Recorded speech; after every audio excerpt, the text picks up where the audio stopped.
بسم الله الرحمن الرحيم الحمد لله رب العالمين والعاقبة للمتقين والصلاة والسلام على أشرف الأنبياء والمرسلين محمد وعلى آله وصحبه أجمعين وبعد. Now today this is our this is the 7th lecture that we are having, and it is our 6th dalil, or the 6th proof of Islamic law, and it is known as al-Masālih al-Mursalah, unrestricted public interest. Al-Masālih is the singular form of Masālih, interests. So what does the word al-Masālih mean? It is defined as acquiring benefits and repairing harms. Its positive side is the obtainment of benefits, and the negative side is repairing of harms, meaning that the base side of it is acquiring the benefits, and the the second base side of it is to repel the harms.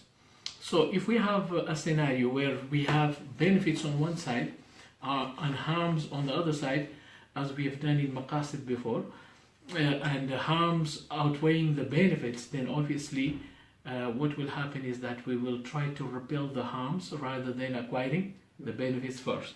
So these two items are summed up within the statement of the scholars: Dar'ul mafsada awla min jalbil manfa'a. To repel a harm is better, or is prior to acquiring the benefit. In terms of Masālih, Masālih is plural of Maslaha. There are those which the lawgiver has taken into account, has considered. There are also those which the lawgiver has cancelled, and there are those which the lawgiver remained silent about. He did not say anything about it. The ones that the lawgiver took into account are known as Al-Masālih al-Mu'tabara. These are the considered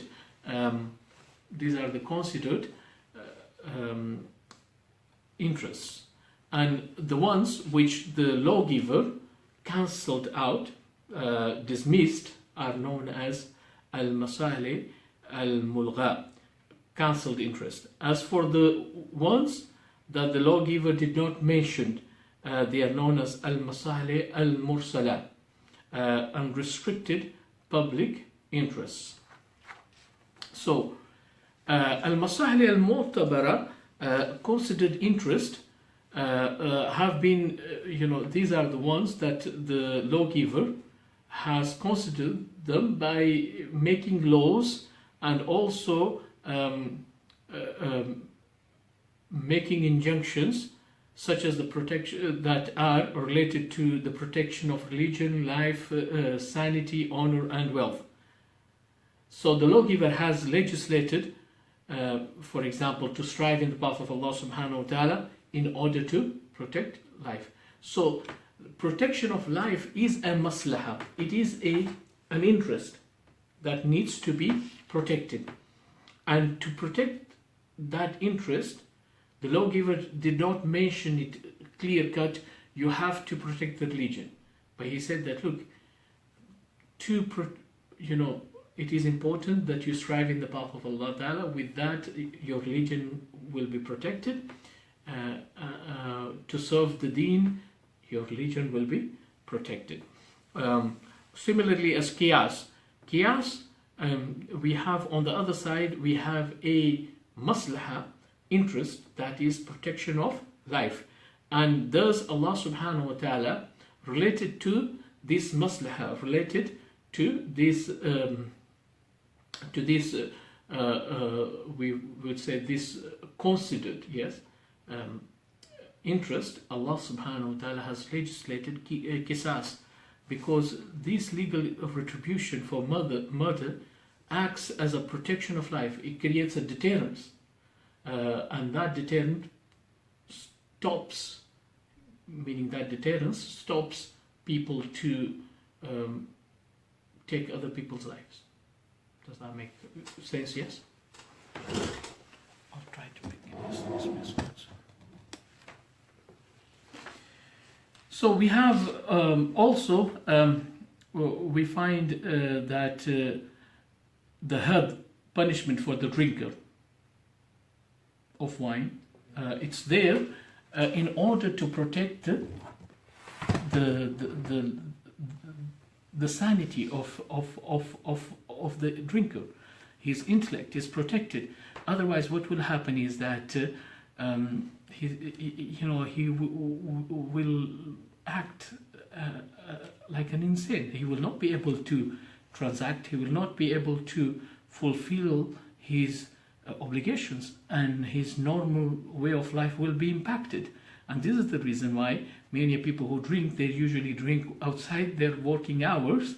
Otherwise, that will affect their work. Yes. So for a Muslim, because he prays 5 times a day, it is important that his sanity is protected, and also the fact that if he is all the time doing other things, there are other responsibilities in his life, they will be affected. Therefore, to protect the sanity, the lawgiver has legislated the prohibition of drinking wine. Also, we find the had of fornication and also slander, and that is to protect the honor, and the had for stealing in order to protect wealth. On the grounds of this Masālih al-Mu'tabara and their connection with legal reasons, when existent and non-existent, the proof. So, we find that this Masālih, right, in reality have. They can also be extended to other things where we find that they have the same similar. Once we have already pinned the legal reason, we are able to extend this Masālih to other areas as well. Every incident whose injunction the lawgiver has not documented, however, it equates with another incident whose command the lawgiver has textually mentioned because of sharing the same legal reason, then the former will absorb the injunction of the latter.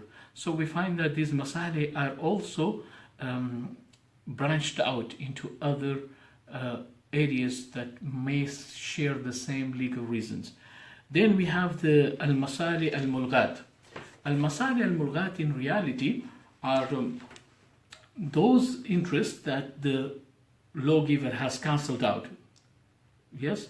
And these are supposed. When we are using the word supposed, it means that they are assumed, generally assumed, unreal and preferred over interest. Right?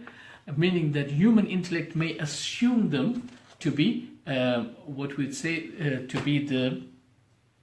Let me put this way so it's. Yeah. So these, the human intellect may end up assuming that these are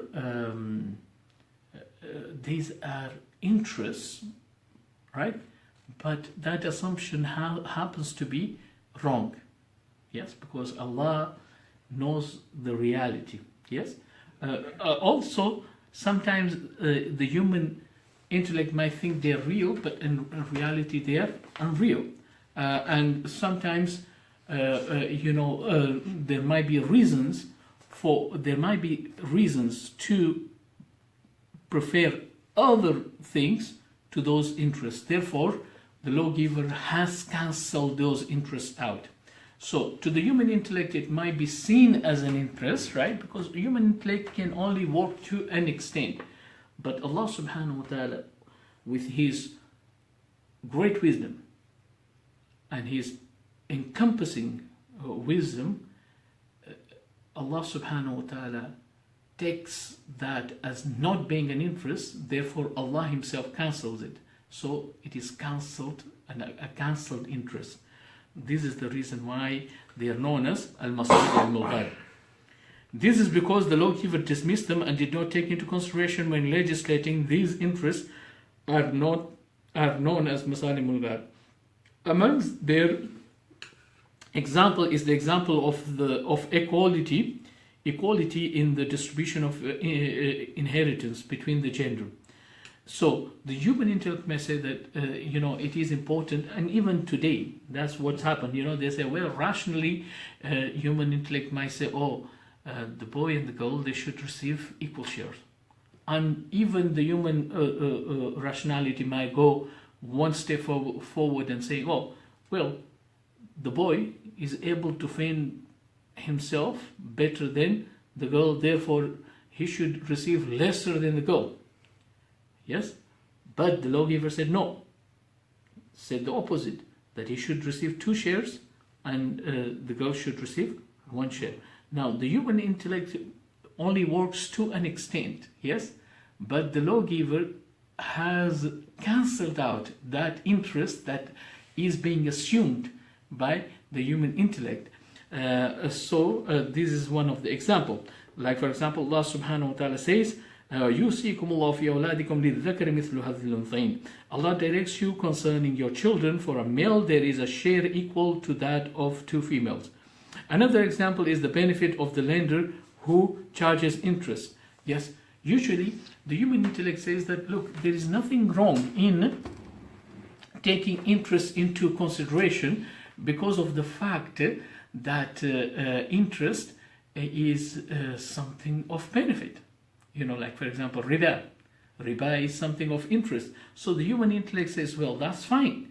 But the lawgiver says, no. This interest, yes, riba, usually, this interest is being dismissed by, the lawgiver is dismissing it by stating, وَحَلَّ اللَّهُ الْبَيَّ وَحَرَّمَ الرِّبَا. And this is the reason why the Quraysh, they said, إِنَّمَا الْبَيُّ مِثْلُ الرِّبَا. Trading is just like, riba. Why it is like riba? Because of the fact that in trade you're making profit and you're getting benefit. It's an interest, yes? And on the other side, it's a benefit that you're getting. And on the other side, in riba, you're also getting that benefit through the interest that you're accumulating through lending. So they said that, what is the difference between them? Yes, human intellect says that. But the lawgiver says, no, this maslaha, yes, that is being acquired, this benefit that is being acquired through riba, that benefit, I am cancelling it out. So it is a cancelled interest, yes? So that's another example. While Allah has permitted sale and prohibited riba. Hence, it is correct to use interest-based, it is not correct to use interest-based lending as a means of investment or wealth growth. There's an agreement amongst the scholars about the permissibility of basing injunctions upon these Masālih al-Mulghal. Yes, another thing is that if somebody starts saying, okay, I can base things.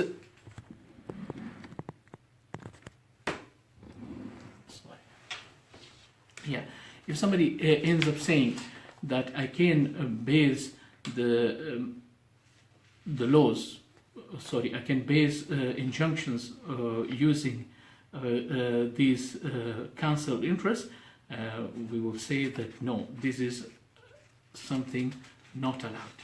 You cannot do that.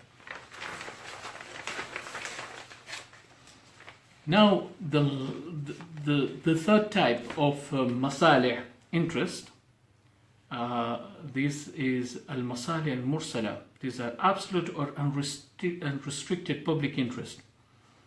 Between Al-Masālih al-Mu'tabara, considered interest on one side, and Al-Masālih al-Mulgha, cancelled interest on the other side, lies another kind of interest known as Al-Masālih al-Mursalah, unrestricted public interest.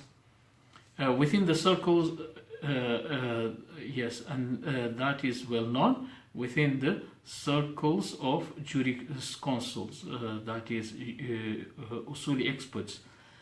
Al-Masālih al-Mursalah, unrestricted public interests, are those interests concerning which the lawgiver has neither textually considered them, nor has he cancelled them.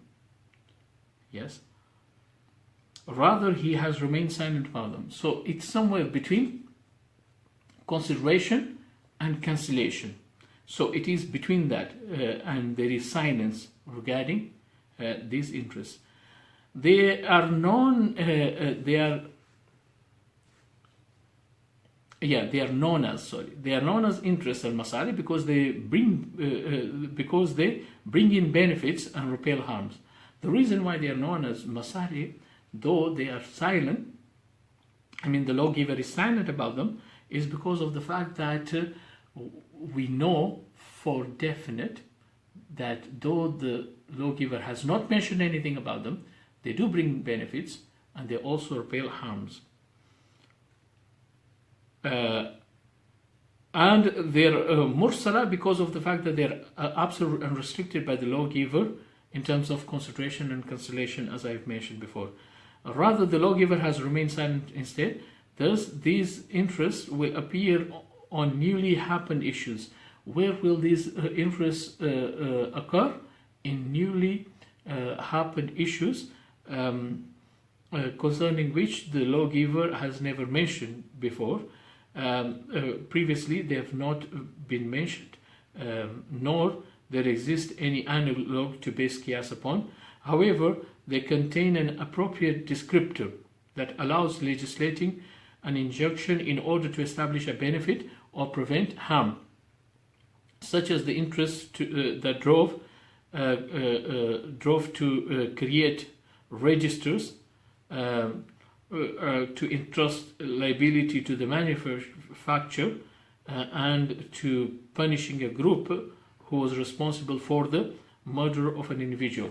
So we find that in the beginning there was no need for registry, in terms of keeping the data of people by the state, their identification and all other things, in terms of what benefits they should receive and so on, in terms of welfare benefit and all this stuff. When the need came into existence, we find Abu Bakr Umar radiallahu ta'ala anhu, say for example, he thought of creating these different types of register for different purposes. So in the time of the Prophet ﷺ, that was not the case. In the time of the Prophet ﷺ, if they received any booty, it would be distributed between themselves. But later on we find that the state had already saturated and there was a need that a register is kept in terms of salary and who is getting what and what benefits are being given to the people. So that was in the time of the Prophet ﷺ. Take another example of Masālih al-Mursalah is compilation of the Quran in a manuscript form in the time of the Prophet ﷺ. There was nothing like that, and there was no need because of the fact that everybody had memorized the Quran very well. They were very well versed in their memorization of the Quran, and it is stated that their memory was far better than their writing, because in writing sometimes you may make a mistake, but their memory would not falter. But later on, the need was there because of the fact that the Islamic state had, the Khilafah had already absorbed quite a huge chunk of lands around it, and new people were entering into the fold of Islam, and they would memorize the Quran, but they would sometimes grammatically make mistakes. Therefore, there was need for preservation of the Quran in written form as well. Yes. So from the Prophet ﷺ, there is no. We find there wasn't anything like that in the time of the Prophet ﷺ. So that is also part of unrestricted public interest, because there's nothing in the Quran or Sunnah to mention about it. Yes. And on the other side, we find that the Muslims took a responsibility in doing these things. Now, what is the legal authority of Al-Masālih? All scholars agree that Al-Masālih al-Mursalah cannot be used in the matters concerning worship as they are not rationally deducted. You cannot devise or use Masālih Mursala in terms of the worship, because worship is something that is saturated, that is not rationally understood. Therefore, it cannot be tampered. That is a very not a good definition of it, but it cannot be deducted. Yes, therefore it cannot. It remains static as it is, with no room for any personal opinion or ijtihad. So al-Masālih cannot be related to the acts of worship. Hence, any addition to the matters of worship will be considered as bid'ah in religion. So if anybody says, oh, there is a maslaha to do this, a type of worship, yes, he says that let's do a worship like this and that, and there is maslaha, and this is the benefit we get out of it. We will say that, this type of worship, it did not happen in the time of the Prophet sallallahu alaihi wasallam, it didn't happen in the time of Sahaba. Therefore, yes, this type of worship is a bid'ah. And he will be criticized for that, and that will be a clear deviation. And whose warner has also been warned with the punishment of the fire if he does that. Yes, كل بدعة ضلالة وكل ضلالة في النار. However, there's a difference of opinion concerning concerning the consideration of Masālih al-Mursalah within the area of transactions. Can they be used in the areas of transaction or not? So the scholars, they've differed whether to consider them as a legal proof or an evidence or not, meaning in the area concerned. This difference of opinion amongst the jurists is well narrated in the books of Usul al-Fiqh. And the funny thing is, or the ironic thing is, that the very jurists who are attributed to negate al-Masālih al-Mursalah in those books of Usul Fiqh, they happen to adhere to them in their ijtihads, as we notice in the Hanafi and Shafi'i fiqh. Yes, so we find that sometimes in the books of Usul al-Fiqh it might say, oh, al-Masālih al-Mursalah Usul al-Fiqh. Yes, no, that is not legal proof. Yes, but when you go into the ijtihad, you might find even the quotation of the scholars regarding it. But when you go really into their ijtihads, you find that they have really deducted using Masālih al-Mursalah. Yes. So on one hand, there might be a verbal statement criticizing it. On the other hand, there is a practical side that demonstrates that they have really used it as a tool of ijtihad. Nonetheless, a group of jurists negated the legal authority of Masālih al-Mursalah. Amongst this group are the Zahiriyya. The Zahiriyya completely dismiss, yes?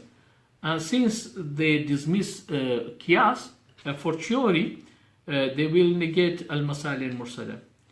Although it is attributed to Hanafis and Shafis that they also deny al-Masālih al-Mursalah, however, to one's amazement, one will find several ijtihads in their own books of fiqh that are solely based on al-Masālih al-Mursalah. So, though there is this attribution from before that, the Hanafis and the Shafis, they are against al-Masālih al-Mursalah, but when you dig deep into their ijtihads and when you go into their fiqh books, yes, Usul al-Fiqh might say something else, right? But when you go to the fiqh books, you find that they have employed Masālih al-Mursalah to come to some conclusions in their ijtihads. Why the research?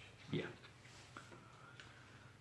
The second group embraced al-Masālih al-Mursalah, such as the likes of Imam Malik rahimahullah and thereafter Imam Ahmad ibn Hanbal. There is also a third group of scholars such as Al-Ghazali who consider the adoption of Masālih al-Mursalah if they are on the issues of necessity concerning which the scholars have never differed.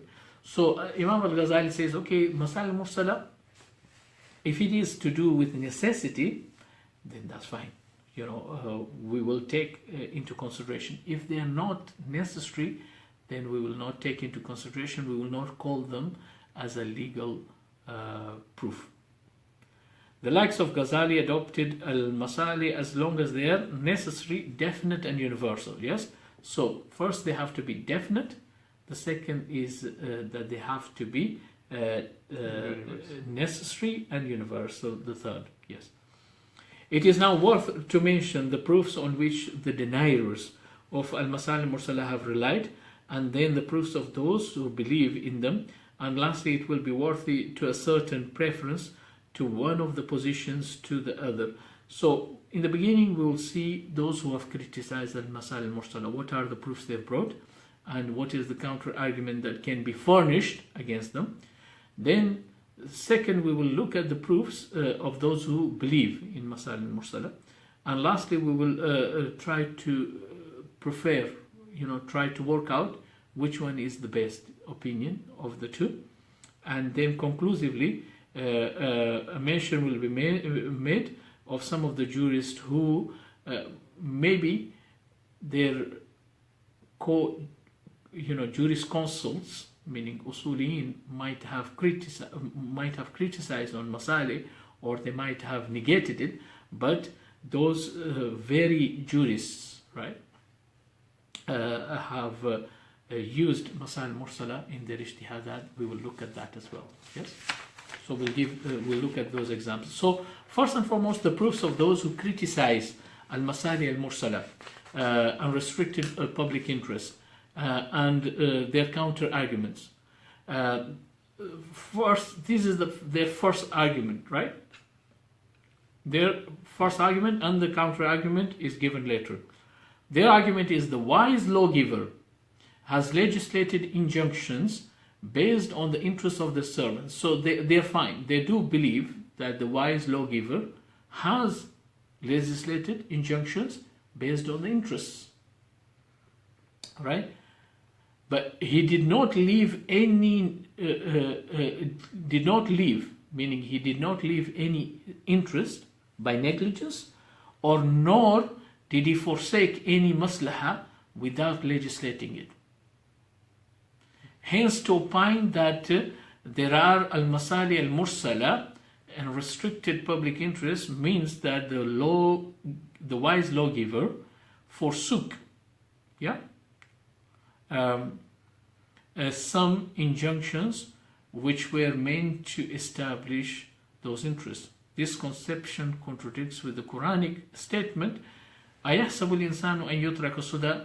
Does man think that he will be left neglected? So, have you understood? They do say that yes, the lawgiver, he legislates legislations, laws, injunctions based on Masālih. Yes. Now, to say the fact that, the lawgiver has remained silent about some injunctions really means that the lawgiver left it. Yes? Na'udhu billah. Someone can even understand, that as if the lawgiver has forgotten. Allah has not. Allah says that, does man think that he will be left neglected? No. Allah has encompassed all the things that are needed for him to live, and the law is there for him. Now the counter argument is that at face value, the reality is that this evidence seems to be strong. Can you see? Yeah.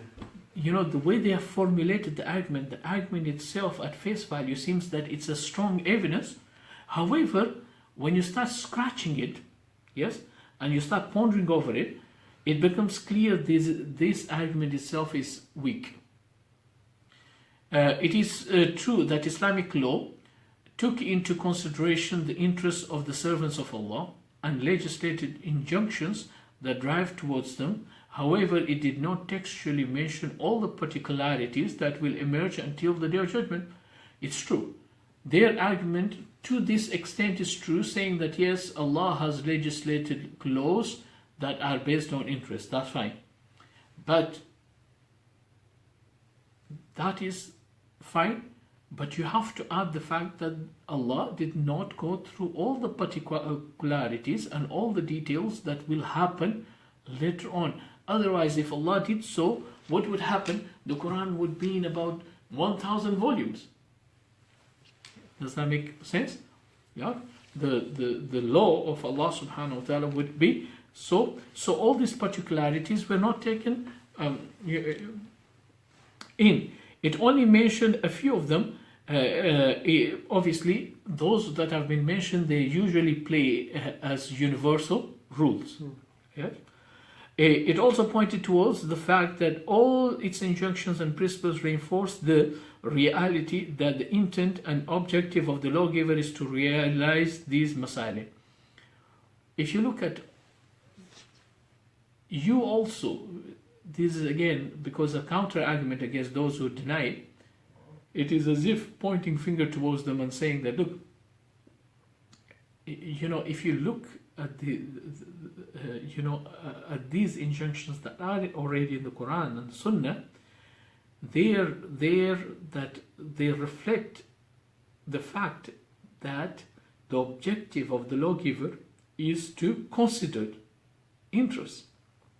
However, there are areas where the lawgiver has no mention regarding those incidents that may happen in the future. Yes? But we've already got some templates in front of us which we can try to use to try to fulfill or to try to realize this Masālih. Yeah? We find the Prophet ﷺ himself has mentioned that, what Allah has made halal, take it as halal, yeah?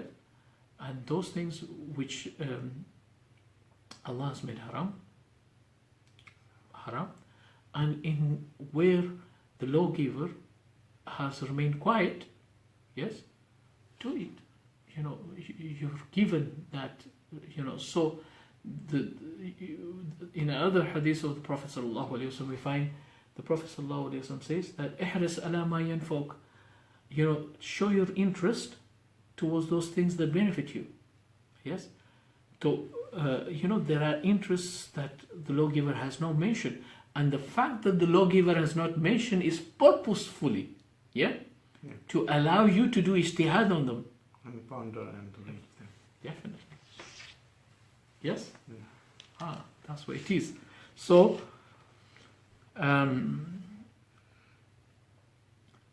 it only mentioned, what we find is that it only mentioned a few of them. We've talked. The beauty of this way is to suffice with mentioning some particulars that form the rules of extrapolation and universal injunctions and maxims which play a role in making the divine law eternal, comprehensive and universalized without going into an exhaustive overdrive in mentioning all the particulars. So imagine if Allah subhanahu wa ta'ala ended up mentioning all the particulars, then what would happen is the book of Allah subhanahu wa ta'ala would be exhaustive itself. It is the scholars then from this book and from the fluidity of this book and from the wisdom of this book, they are able to extrapolate, they're able to deduct, they're able to do ijtihads on the things that are beneficial and the things that should act as injunctions from the book. And this is the reason we have the institution of fatawa, of ifta, which is vast, and we find so much being written, and they're all basing on the Quran and the Sunnah of the Prophet ﷺ because of the fact that there are universal rules in that. So many times the scholars too, even those who are giving fatwas, they usually use Masālih, al-Mursalah, because of the fact that the lawgiver has not mentioned anything about it, but they find indications and indicants that the lawgiver would give a green light to them, based on those maxims that they extrapolate or they find in the book of Allah subhanahu wa ta'ala. Based on that, the maslaha appears when a maslaha appears whose specific injunction has not been mentioned in the Islamic law, while that maslaha corresponds to the modus operandi of the lawgiver and his orientation in terms of considering interest, then it is rightful to bring about an injunction which establishes that interest. Yes, that's what I mentioned, is the fact that you know that if the lawgiver, right, was presented with this issue, how would the lawgiver respond? You've already got the understanding of the modus operandi of the lawgiver in terms of injunctions and also in terms of interests-based injunctions. Therefore, you're able to then work according to that. It does not mean yes, and it does mean on the rights of the lawgiver. Yeah, it does not. It should be. Yeah, it should be. It does not mean foregoing the rights of the lawgiver in making legislation. Neither it implies forsaking of the humanity by their creator, because it is he who oriented us to considering the interests and adhering to them. So there is an area that lawgiver has remained quiet, yes, and has allowed the ummah to do ijtihad in terms of finding their injunctions and also in terms of considering themselves, yes, their interests, which are unrestricted, not considered by the lawgiver. The lawgiver has allowed the ijtihad to happen in those areas. Yes, that's the counter argument against the first argument that the criticizers do. Yeah, the critics do. The second argument the critics bring is this: Al-Masālih al-Mursalah, that's unrestricted public interests, are wedged between Al-Masālih al-Mu'tabara on one side and Al-Masālih al-Mulghāt on the other side. So what we find is that Al-Masālih al-Mursalah is here in the middle, right in the middle. Just think it's a balance. So on one side we have Al-Masālih al-Mulghāt, cancelled interest. On the other side we have considered interest, Al-Masālih al-Mu'tabara. Right in the middle comes Al-Masālih. So it does not even incline towards that or this. It stays in the middle. It's stayed, yes.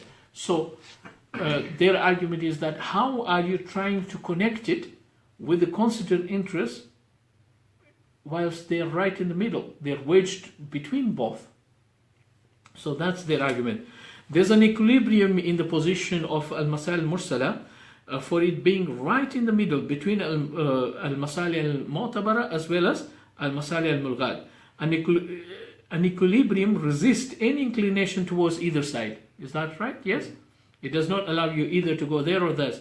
Thus, just as Al-Masālih al-Mursalah cannot be inclined towards Al-Masālih al-Mulghāt, to the same extent it cannot tilt towards Al-Masālih al-Mu'tabara. So that's their argument. Therefore, it is prohibited to use it as a proof without any backing that puts it under Al-Masālih al-Mu'tabara instead of Al-Masālih al-Mulghāt. So that is their argument. This is the second argument.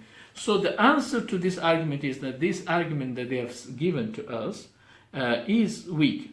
That is because the principles upon which the Sharia is built or based is taking consideration of Al-Masālih.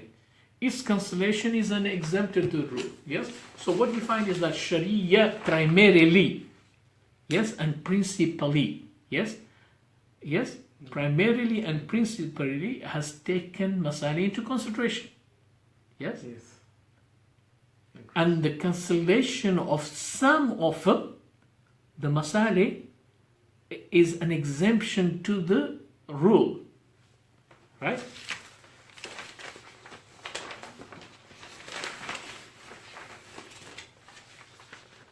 Hence, it is more rightful attaching these mooted, yes, Masālih, meaning a restricted Masālih, al-Masālih al-Mursalah, which are apparently fine, to attach them with what?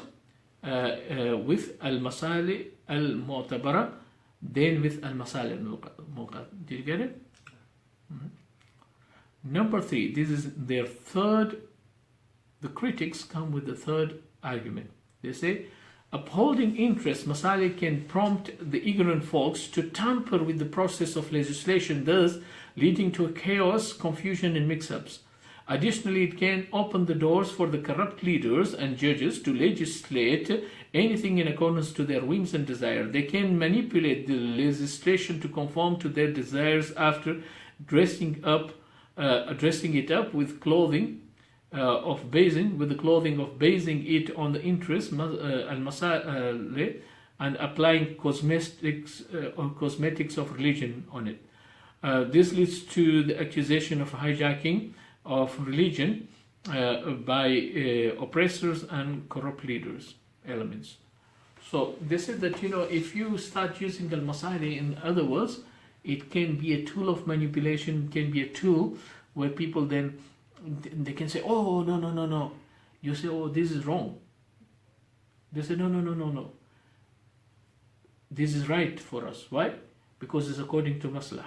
So you can find the ignorant ones and those who are corrupt to the core, they can use the argument of Maslahah to back their action, to back their evil things, to back whatever they want to back. Yes? So in other words, what it is, the public could be really unhappy with what is happening. Yes? And they could think that their religion is being hijacked by a minority to fulfill their own interests by dressing it up, yes, with al-Masālih al-Mursalah.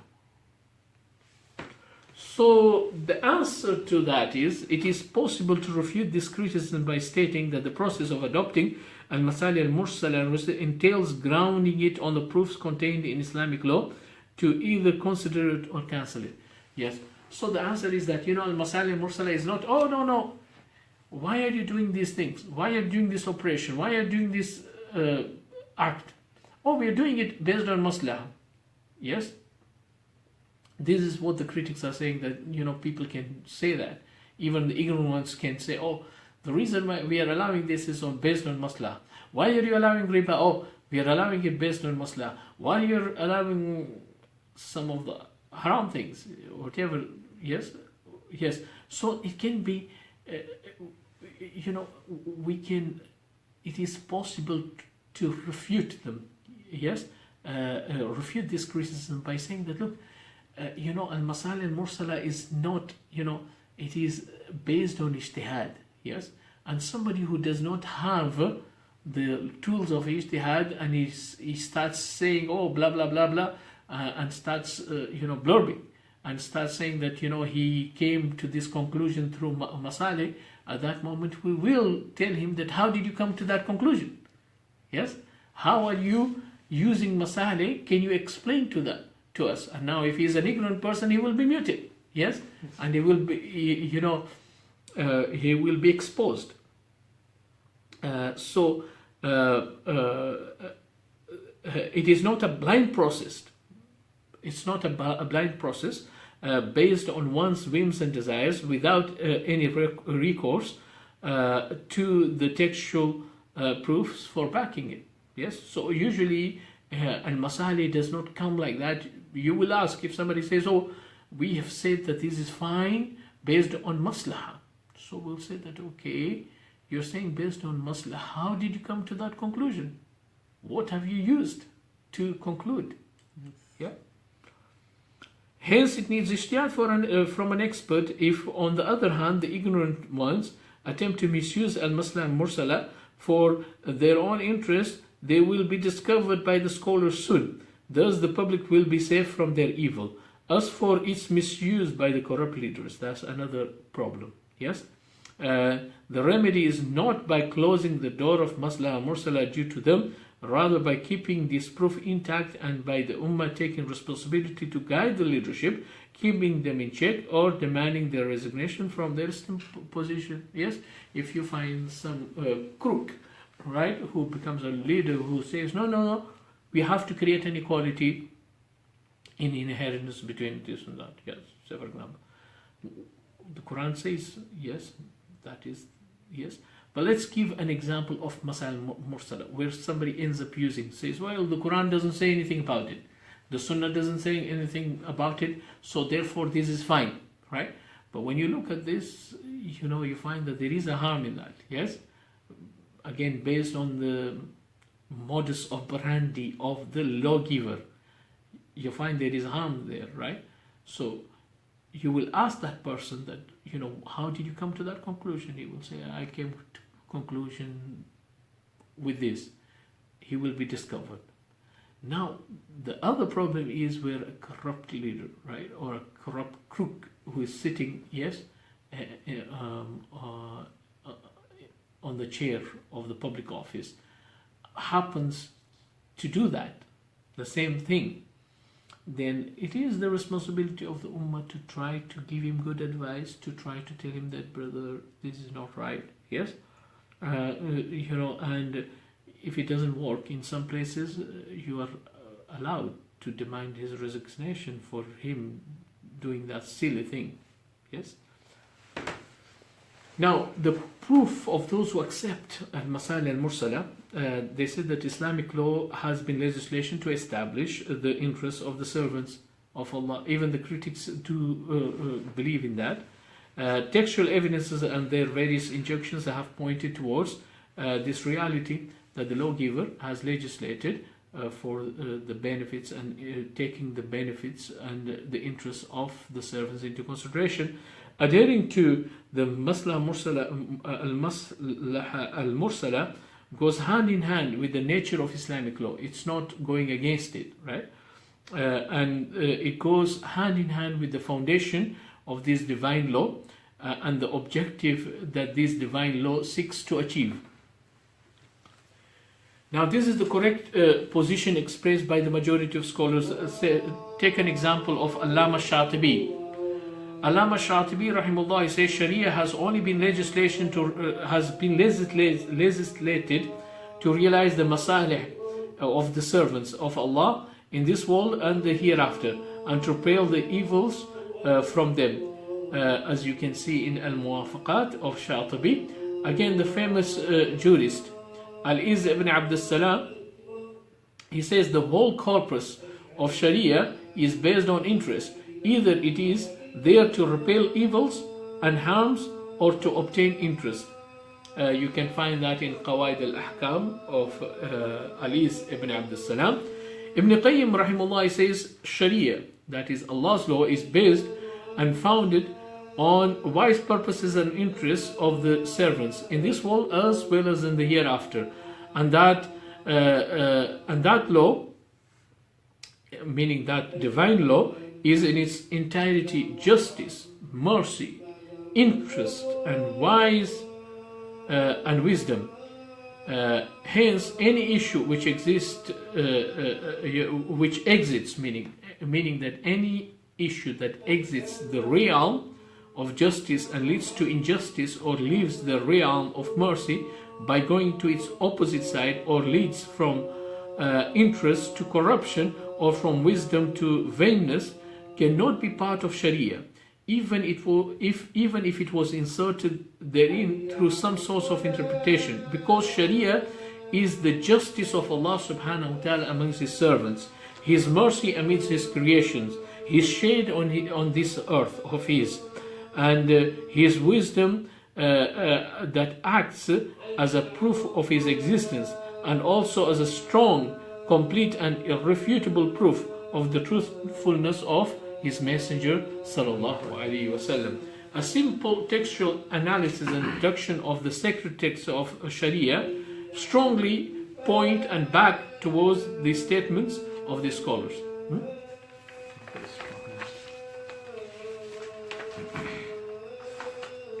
Here are some of the important points that reinforce the consideration of unrestricted interest. The first one is the human interest and the means and vehicles that lead to them change with the changes of circumstances, situation and time.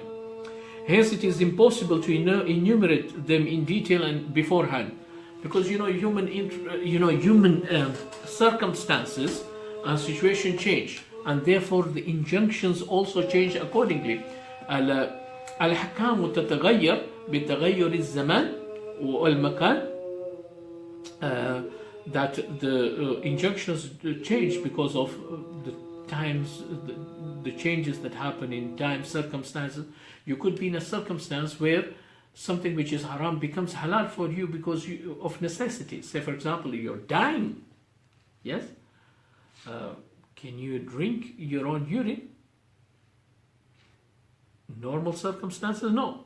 But you're in a place where there's no water, in a desert, and you're going to die. So the hukam changed because of the circumstance that is prevailing at that moment in time. So the lawgiver in many places, if the lawgiver was going to mention all these different circumstances, it would be exhaustive in terms of the law. Yes, the law in itself, in itself is so dry, right? It would be more exhaustive. Hence, it is impossible to enumerate them in detail beforehand. Also, there is no need to cover them all beforehand, given that the Sharia has already mentioned the universal principles that orient us in considering this unrestricted interest. Okay, these are unrestricted interests because the Sharia has not mentioned beforehand. But if Sharia was going to mention them, yes, then the list would become completely exhaustive. Yes, so there's no need for Sharia to do that. Why? Because Sharia has already mentioned those universal rules that govern that. Yes, that allow us to think beforehand. That how the injunction should be related this and that, because Sharia has not mentioned it before.